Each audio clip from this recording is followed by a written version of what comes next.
আল্লাহুল্লাযী আরসালার রিয়াহা ফাতুসিরু সাহাবা فسقناه إلى بلد ميت فأحيينا به الأرض بعد موتها كذلك النشور আমি আল্লাহ রাব্বুল আলামিন ওই সমুদ্রের নোনা পানিগুলোকে, সমুদ্রের লবণাক্ত পানিগুলিকে বাষ্পীয় আকারে উত্থিত করে মেঘমালায় পরিণত করি, আর এরপরে বাতাসকে হুকুম করি, বাতাস এই মেঘটারে টেনে নিয়ে যাও অমুক জায়গায়।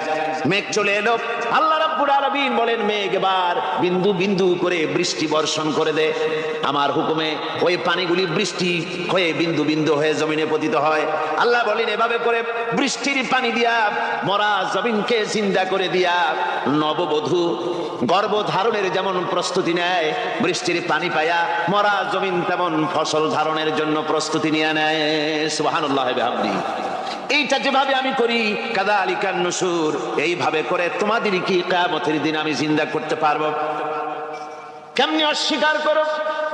কাইফা তাকফুরুনা বিল্লাহি ওয়া কুনতুম আমওয়াতান ফাহইয়াকুম সুম্মা ইউমীতুকুম সুম্মা ইলাইহি তুরজাউন। কি করে তুমি আমাকে, আমি আল্লাহকে অস্বীকার করো?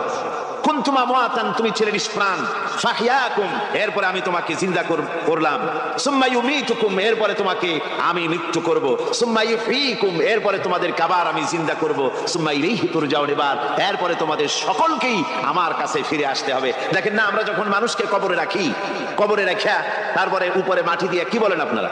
মিনহা খালাকনাকুম, পড়েন মিনহা খালাকনাকুম ওয়া ফিহা নুঈদুকুম ওয়া মিনহা নুখরিজুকুম তারাতান উখরা।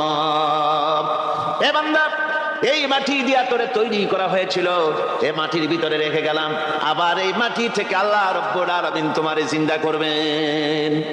কিয়ামতের ময়দানে সকলকে উঠতে হবে সেখানে আল্লাহর দরবারে। আল্লাহ পাক বলছেন বান্দা কেমনে অস্বীকার করো? ইন কুনতুম ফি রাইবিম মিনাল বা'স ফাইন্না খালাকনাকুম মিন তুরাব। পরকালকে যারা অস্বীকার করো, কিয়ামতে উঠতে হবে, এটাকে কিভাবে অস্বীকার করো? চিন্তা করে দেখো, তুমি নিষ্প্রাণ মাটি ছিলে, সেই মাটি দিয়েই আমি তোমাকে তৈরি করেছি। আবার আল্লাহ পাক মানুষকে আরো বুঝান, কিয়ামত আছে, পরকাল হবে, আল্লাহর দরবারে উঠতে হবে। আলাম ইয়াকুন নুতফাতাম মিন মানিয়্যিন ইউমনা, তুমি কি মাতৃগর্ভে নিক্ষিপ্ত এক ফোঁটা পানি ছিলে না? সুম্মা কানা আলাকাতান ফাখালাকা ফাসাওয়া, এরপরে তোমাকে মাংসপিণ্ডে, জমাট রক্তে মাংসপিণ্ডে পরিণত করা হলো, এরপরে তোমাকে সুন্দর করে তোমাকে সুগঠিত করা হলো। ফাজআলা মিনহু যাওজাইনি যাকারা ওয়াল উনসা, এরপরে মাতৃগর্ভের ভিতরে আমি এটাকে পুরুষ বানালাম, কন্যা সন্তান অথবা পুত্র সন্তানে পরিণত করলাম। এইটা যে পেরেছে, যিনি পেরেছেন, আলাইসা যালিকা বিকাদিরিন আলা আইয়ুহিয়াল মাউতা, সে আল্লাহর পক্ষে কি সম্ভব নয় যে তোমার মৃত্যুর পরে তিনি আবার জিন্দা করতে পারবেন? কি বলবেন, কি বলেন, সম্ভব না? তিনি পারবেন না? নিশ্চয়ই তিনি আবার কিয়ামতের মাঠে আমাদেরকে হাজির করতে পারবেন, এতে কোনো সন্দেহ নাই।